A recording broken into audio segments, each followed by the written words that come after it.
মন্ডলী, আজকে আমরা আহমদুল্লাহ শাইখের কিছু বক্তব্য নিয়ে হাজির হলাম।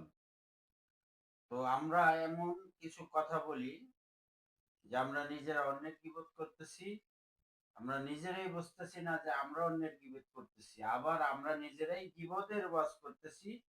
ওই প্রসঙ্গে কিছু কথা শুনেন, যিনি বলছেন ওনার মুখ থেকেই শুনেন। ভাইরে, আমল নামা বরবাদ হয়ে যাচ্ছে। কিয়ামতের ময়দানে যখন দেখবেন হাজার হাজার গীবতের মামলার আসামি একটা গীবতের বিচার হওয়া ছাড়া পাও নাড়াতে পারবেন না ভাই, সেদিন আফসোস করবেন। আল্লাহর কসম, একটা গীবতের গুনাহ আমল নামা থেকে মুছতে পারবেন না। কিন্তু দুনিয়াতে এখনো সুযোগ আছে। আসুন আমরা প্রতিজ্ঞা করি, গীবতের ভয়াবহতা জানার পর চেষ্টা করি দূরে থাকার, কিন্তু কিছুদিন পর আবার গীবত হয়ে যায়। এখন গীবতের তওবা কিভাবে করব, এর থেকে দূরে থাকার উপায় কি? আপনারা গীবত কাকে বলে চিনেন তো? নবী সাল্লাল্লাহু আলাইহি সাল্লাম বলেছেন, আতাদরুনা মাল গীবাহ, তোমরা কি জানো গীবত কাকে বলে? সাহাবীরা বলেছেন নবী সাল্লাল্লাহু আলাইহি সাল্লামকে, আল্লাহ এবং তার রাসূল ভালো জানেন। নবী সাল্লাল্লাহু আলাইহি সাল্লাম গীবতের সংজ্ঞা দিচ্ছেন যে গীবত হলো যিকরুকা আখাকা মা ইয়াকরাহুহু, তুমি কারোর পিছনে যদি এমন কিছু বলো যেটা তার সামনে বলে সে মনে কষ্ট পাবে, এর নাম গীবত। এখন একটা মানুষের সামনে বললে সে মনে কষ্ট পাবে, এটা তার পেছনে বলতেছেন, লোকটা এখানে নাই, তার অগোচরে আরেকজনের কাছে বলতেছেন, এটার নামে কি? এখন যদি সেই দোষটা তার মধ্যে থাকে, তাহলে তাহলে কি গীবত হবে? কি বলেন? গীবত হবে। আমাদের দেশে যারা গীবত করে, সবাই কম বেশি গীবত অনেক সময় হয়ে যায়, আমাদের আল্লাহ আমাদের মাফ করুক। গীবত করার ক্ষেত্রে কিছু লোক আছে যারা গীবত করে, গীবত করার সময় শয়তান তাদেরকে একটা মাসআলা সাপ্লাই করে। কি সাপ্লাই করে? একটা মাসালা। কোন মুফতি সাহেব দেয় না, কে দেয়? শয়তানে। মাসালাটা কি জানেন? মাসালাটা হলো, আপনি যদি বলেন ভাই কারোর পিছনে সমালোচনা করা ঠিক না ভাই, ভাই গীবত করা খুব ভয়াবহ গুনাহ ভাই, কোরআনে আল্লাহ তাআলা এটাকে মৃত ভাইয়ের গোশত খাইলে যেরকম অপরাধ, নোংরামি, এটাকে সেরকম বলেছেন, এবং গীবত পরিষ্কার হারাম, আল্লাহ তাআলা নিষেধ করেছেন। আপনি আরেকজনের গীবত করেন না, এটা বললে তখন ওই লোকরে শয়তান ওহী করে, শয়তান তার মাথায় দেয় বুদ্ধি, সে তখন জবাব দেয়, দেখেন ভাই আমি যেটা বলতেছি সত্য বলতেছি, আমি কোনো উল্টাপাল্টা মিথ্যা কথা বলতেছি না, আপনি চেক করে দেখেন। সে গীবতের সংজ্ঞা হয়তো জানে না, আপনার শয়তান তারে দিয়া এই ভুল মাসালা দেওয়াইছে। আরেকজনের পেছনে আপনি কোনো কথা বললেন, যে কথাটা সত্য, কিন্তু তার সামনে বললে সে কষ্ট পাবে, এটা সত্য হওয়া সত্ত্বেও কি হবে? গীবত হবে। আর যদি ডাহা মিথ্যা কথা বলেন আরেকজনের নামে তার পেছনে, তাহলে তো সেটা মিথ্যা অপবাদ, ওটা তো গীবতের চেয়ে আরো ভয়াবহ। আবার শয়তান আরেকটা মাসালা শিখাই দেয় যারা গীবত করে তাদেরকে, সেটা কি জানেন? সেটা হলো, বলে যে ভাই যদি নিষেধ করে, ভাই কারোর পিছনে সমালোচনা করা উচিত না, বলে যে ভাই আমি তার সামনেও বলতে পারবো, এরকম বেটাগিরি দেখায় না কিছু লোক? তো বলতে হবে, আপনি যদি এত বড় বেটাগিরি দেখেন না মানুষ হন, আপনি যদি আপনি যদি এত বড় বেটাগিরি দেখানো মানুষ হন, তাহলে তার সামনে গিয়ে বলেন, পিছনে কেন বলতেছেন? ইসলাম বলে মানুষের প্রশংসা হবে পেছনে, আর তার ভুল ত্রুটির সমালোচনা হবে তার সামনে। ভালো করে শুনেন, মানুষের প্রশংসা করতে হবে পিছনে না সামনে? পিছনে। লালন কি এখনো দুনিয়ার জমিনে আছেন, না পরকালে চলে গেছেন? এখন ওনার সমালোচনা যে করবে একটু পরেই শোনাবো আপনাদের। সামনে প্রশংসা করা যাবে, এইটা যে মাহফিলে বসে বলতেছি, এই মাহফিলের স্টেজেই হয়তোবা আমার নামের আগে খুব একটা বলে নেয় আজকে, বিভিন্ন মাহফিলে যেটা হয় যে বক্তারে বসায় রেখা পোস্টারে 5 মাইল লম্বা তার প্রশংসা লেখে, আছে না নাই? আলেম কুলের শিরোনমি বনি, কামেলে মোকাম্মাল, অমুকে তমুক, 3 মাইল লম্বা প্রশংসা লেখে। শুধু লিখলে হতো, ওখানে আবার হুজুরের বসায় বসায় পাম্পটি দেয়, আছে না নাই? কি ওয়াজ মাহফিল এগুলা? এই ওয়াজ মাহফিল থেকে মানুষ কি ইসলাম শিখবে যে ওয়াজ মাহফিলে ইসলাম নষ্ট করা হয়, ধ্বংস করা হয়? মানুষ শুধু বড় বড় টাইটেলই লাগায় না, সেখানে আল্লামা বলতে লাগায়। আল্লামা বলতে আল্লাহকে বোঝানো হয়েছে, আল্লামা রুহুল বায়ান। তাহলে আল্লামা বলতে একমাত্র আল্লাহকেই বোঝানো হয়েছে সর্বজ্ঞানী। আল্লাহর চেয়ে বড় জ্ঞানী আছে? এখন ওনারা আল্লাহর সমতুল্য দাবি করে অনেক সময়। ওনার কথা বলতেছি না, উনি কিন্তু বলে গেলেন বড় বড় টাইটেল লাগায়। কিন্তু অনেক ওয়াজের মাহফিলে, প্যান্ডেলে, পোস্টারে দেখবেন ওখানে আল্লামা লাগায়। সামনে প্রশংসা করা পরিষ্কারভাবে হাদিসে নিষেধ। কারণ বসে বসে প্রশংসা শুনলে যে কোনো মানুষ কি করে? ফুলে। কি হয়? ফুললে বেশি অহংকারী হয়ে যায়। সে ধরাকে সরা জ্ঞান করে, সে মানুষকে মানুষ মনে করে না। এটা মানুষের, প্রত্যেকটা মানুষের ভিতরে হয় কম বেশি। আপনি যে বলেন না আমারে বাতাসে ধরে না, আপনি এটা ভাব নিছেন। বাতাসে ধরে না এমন কোন মানুষ নাই। আপনি বলবেন রেলের চাক্কা আমি হাওয়া দিয়ে লাভ নাই, এটা মুখের কথা। প্রত্যেকটা মানুষ সামনে প্রশংসা শুনলে তার ভিতরে কি আসে? অহংকার। এই জন্য এটা নিষেধ ইসলামে। ইসলাম বলে প্রশংসা করবা পেছনে, লোকটা এখানে নাই তখন বলতে হবে আপনারা জানেন উনি কত ভালো মানুষ, উনি কোন যোগ্য মানুষ, এগুলো সব বলতে হবে তার পেছনে। আর বদনাম থাকলে, দোষ থাকলে সেটা বলতে হবে কি? আসুন দর্শক, এবার আমরা উনি লালন সম্বন্ধে কি কি আলোচনা করছে সেগুলো একটু শুনি। এরা বলে একটা, উদ্দেশ্য না আরেকটা। আরবিতে এটাকে ইস্তেআরা বলে। বুঝে আসছে কথা? লালনকে উদ্দেশ্য করে বলতেছেন, মনোযোগ সহকারে শুনবেন। বলে একটা, উদ্দেশ্য আরেকটা। খুব কৌশলে, সাধারণ পাবলিক বুঝতে পারে না। অনেক গান আছে আমরা এটাকে আধ্যাত্মিক মনে করি, অনেকে খুব গাই, টেলিভিশনে প্রচার হয়, আমরাও খুব গাই অনেকে, কিন্তু জানি না এই গানের অর্থ কি। তার ভিতরে এক দুটো আপনাদের দেখাচ্ছি।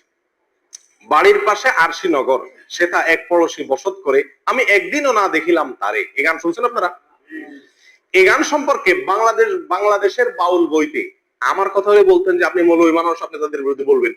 আমার কথা না, বাংলাদেশে কোনো মৌলবীর কথা না, বাউলদের মানে পৃষ্ঠপোষক বলা যেতে পারে লালন একাডেমির পরিচালক ডক্টর চৌধুরী তার বাংলাদেশের বাউল বইতে বলতেছেন যে এই গানটাকে আমাদের দেশে মানুষ অনেক উচ্চ মার্গের আধ্যাত্মিক গান মনে করলেও এই গানে যা বলা আছে সেটা নিছক যৌনতা, যৌনতার বিভিন্ন কথাকে ইশারা।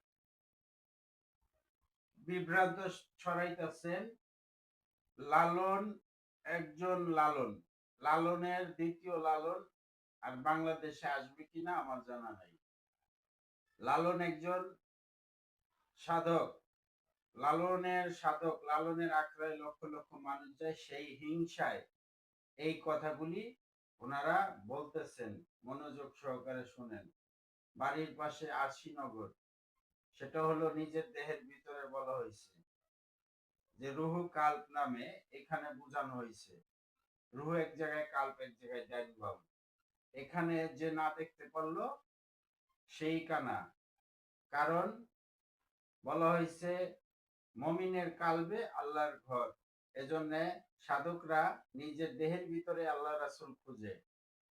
আর এরা এটাকে উল্টা দিকে নিয়ে দেখেন কি কি ব্যাখ্যাগুলি দিতেছে দর্শক বন্ধুরা। ইঙ্গিতে বোঝানো হয়েছে। কথা আমার না, কথা ডক্টর চৌধুরীর। এবং 368 থেকে 369 নম্বর পৃষ্ঠায় এই গানের বিশ্লেষণ সেই বইতে আছে, একটু দেখে নিতে পারেন। আচ্ছা, লালনের আরো বহু গান আছে, মানে আমি প্রায় সবগুলো গান, সবগুলো কবিতা পড়ার চেষ্টা করছি আজ অনেক দিন থেকে, প্রায় 1.5 বছর থেকে চেষ্টা করতেছি নিয়ে পড়াশোনা করতে। তো যতগুলো গান আমার চোখে পড়ছে, যতগুলো কবিতা চোখে পড়ছে, তার বেশিরভাগ কবিতার সার মর্ম হলো যৌনতা, কিভাবে যৌনতা করবে, কিভাবে সাধন করবে, এইগুলা পদ্ধতি বাস। আরেকটা কবিতা শুনেন, আমি কি সন্ধানে যাই সেখানে, মনের মানুষ যেখানে, আধার ঘরে জ্বলছে বাতি দিবারাতি নাই সেখানে, যেতে পথে কাম নদীতে। যারা বাংলা বুঝেন তাদেরকে ব্যাখ্যা করার দরকার নাই, কাম শব্দের অর্থ জানেন আপনারা শুদ্ধ বাংলায়? যেতে পথে কাম নদীতে, পাড়ি দিতে ত্রিবেণী, ত্রিবেণে কত ধনের ধারা যাচ্ছে মারা, কৈড়ে নদীর তোর তুফানে। রসিক যারা চতুর তারা, তারাই নদীর ধারা চিনে, উজান্তরি যাচ্ছে বে তারাই স্বরূপ সাধন জানে। মনে হয় যে নদী, নদীর ঢেউটা বলা হচ্ছে, জি না। বিশ্বাস করেন এমন কিছু ব্যাখ্যা আছে এই সমস্ত গানের যেগুলো আমি আপনাদের সামনে খুলে বলতে পারবো না, আপনাদেরকে বুঝে নিতে হবে। আরেকটা গান আছে খুব জনপ্রিয়, আফসোসের বিষয়, বাংলাদেশের ক্লাস 9 এর শিক্ষার্থীদেরকে পড়ানো হয় সিলেবাসের অন্তর্ভুক্ত। এই গানটা আমরা অনেকেই জানি এবং বলি নিজেরা। সেটা কি? বাংলাদেশের শিক্ষা বোর্ড, ওনাদের সম্পর্কে কথা বলতেছেন উনি। বাংলাদেশের শিক্ষা বোর্ড কি মূর্খ? তারা কি সেখানে কি মুফতি মুহাদ্দিস নাই? এটা কি তারা পরীক্ষা নিরীক্ষা করে যাচাই বাছাই করে সিলেবাসে পড়াটা বসায় না? এটি উনি ওনার বিরুদ্ধে ওনার মন গড়া, আসলে উনি লালনের প্রতি হিংসা, ওখানে লক্ষ লক্ষ মানুষ যায়, ওনার এখানে মানুষ বেশি যায় না, এই জন্য উনি হিংসায় একজনের নামে এই কথাগুলো বলতেছে। শুনেন। সময় গেলে সাধন হবে না। এই গানটা জানেন আপনারা? শুনছেন এই গানটা? সময় গেলে সাধন হবে না। এই গানটার অর্থ ব্যাখ্যা এত নোংরা, এত নিকৃষ্ট, বিশ্বাস করেন যদি সেটা বলতে যাই তো মানে সোজা কথা, আমাকে চরম নির্লজ্জ হতে হবে। এটা আমার দ্বারা সম্ভব না, আমি খুলে আপনাকে বলতে পারবো না এই গানের পুরো ব্যাখ্যা। তবে কিছু ইঙ্গিত দিব, শুনেন। পুরো গানটা শুনেন, কবিতাটা শুনেন।